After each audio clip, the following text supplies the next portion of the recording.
Hey all, here at OS Reviews. Today we're taking a closer look at the YoYoFit SW303. This is a budget smartwatch that sells for around 30 bucks, and it has a more conventional kind of square design, reminiscent of something like the Amazfit Bip. Now this company, YoYoFit, is actually owned by the same parent company as BingoFit, and this other company, we checked out another watch from them just recently called the Holly that had a really nice looking design for only around 10 bucks. So this is really a tale of two stories here, because on paper, the SW303 by the same company is a much more conservative, might I say slightly more boring device, just because it's not as exciting looking in terms of the design, and it also sells for slightly more. But that's really on the surface level. There's actually a few things I like more about this when it comes to the software that we'll talk about in this video. Anyways, in terms of packaging, it's really simple. Inside we have a quick user manual, and you also get a soft carrying pouch with the YoYoFit model, in addition to the charging cradle. It lasts you for around 2 weeks before you need to recharge it again, so very good battery life, just like most budget smartwatches and fitness trackers, which aren't using more advanced operating systems like Android Wear or Apple Watch, for instance. Functionality, though, is definitely still more limited.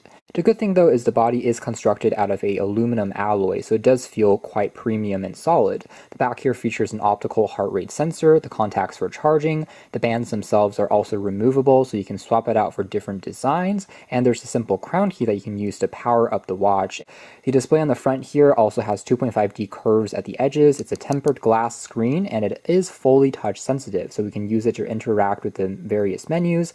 It's capacitive and very sensitive to use. That is one advantage compared to the Holly, which, although the screen here has a better shape, I think, it uses just one dot to navigate everything. The display itself can't be touched, versus this thing gives you more flexibility. The UI is slightly more intuitive. The other thing which makes the SW303 slightly more compelling is you have more customization in terms of the watch faces. Not only do you get a selection built on in that you can change between for various designs, but using the companion application, there's actually hundreds of watch faces that you can tweak and pick.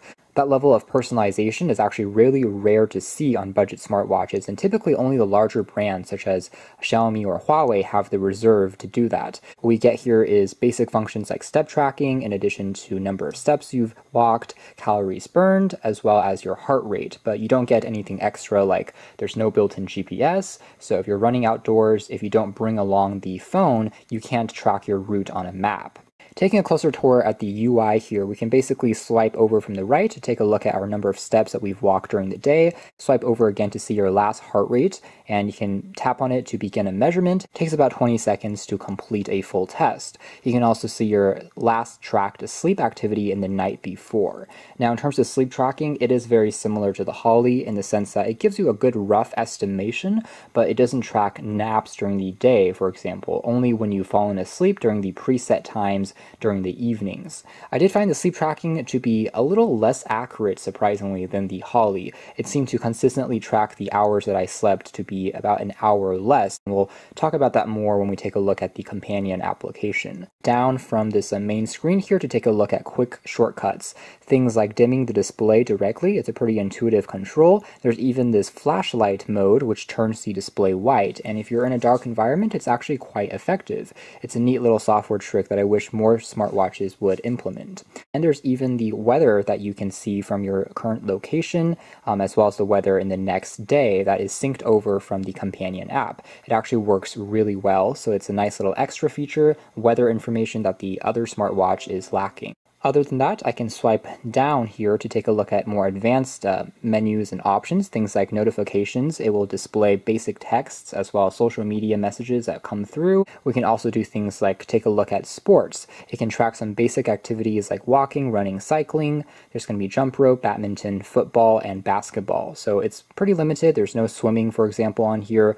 By the way, the watch itself is rated to be waterproof, so you can do things like use it in the rain, when you're showering, if you are sweating, but it's not going to be recommended to submerge under, say, 50 feet of water. So under regular usage, it should be fine. Now, in terms of these modes, it is really simple. Once you start it, basically the heart rate monitor is continuously turned on, tracks your fluctuations during the session, in addition to tracks your steps, but that's pretty much it. And there's a basic stopwatch that's built on in. I can, by the way, swipe from the left left edge over to go back by one screen. It's a gesture that's pretty standard on smartwatches these days.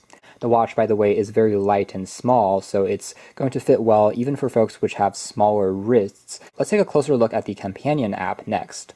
So as alluded to, the companion app, which is called YoYoFit, is still a generic one which many budget smartwatches share, but it's a little better than the other one. That one was called KingFit, but this other one, which they chose for their second model here that has a square-shaped screen, has a slightly better UI in my opinion, and you have more customization. Primarily, you can change the watch face, and as aforementioned, if you want to tap on more, you can find a growing catalog which offers surprising diversity. Now, the memory on the watch can only hold up to around 5 watch faces at a time, but using the companion app, you can always go and tweak it. So you saw previously we had a Tetris-inspired design that was pushed over. You can also go through ones which are Pokemon inspired, other ones which are more cartoon-like, some of them which are abstract, and the list just goes on and on. See something that you like, you can tap to download it, takes around 20 to 30 seconds, and then sends it over using Bluetooth. And voila, here is that new watch face which we pushed over, a little astronaut climbing up to the moon. Otherwise, we can also do things like change the properties of the watch, such as the 12 versus 24-hour format. Again, that's a function that was missing on the Holly, which is a lot more basic. You can also set up different reminders if you want to track your heart rate continuously during the day. In terms of your basic health statistics, you're able to see the steps that you've walked during the week, and it's a pretty attractive overall user interface. It also compares your basic info with other users to see how you rank and whether you should be more active and whatnot. Again, sleep tracking also will show your basic info in terms of hours slept and various stages of sleep, as well as give you a quality of the score. But sometimes, again, the accuracy of the sleep tracking component is not the best. That's one area which I wish could be improved on. You can also get your estimated blood pressure using still the optical sensor, but giving you a ballpark estimation through an algorithm, and there's also a blood oxygen or O2 sensor built on in, which is really fast. It takes about just 10 seconds to measure. Finally, if you want to do an outdoor running, you can use the phone's GPS to track your location, but again, the watch itself doesn't have a built-in GPS chip, so you still have to carry along your device if you want to have that capability turned on. So overall, the app itself I think is really nicely designed. UI looks beautiful, syncing is fast, and definitely gives you more personalization than the other smartwatch that they used a different app for some reason. So that's more or less it for our hands-on review of the YoYoFit SW303, also known as the BongoFit SW303.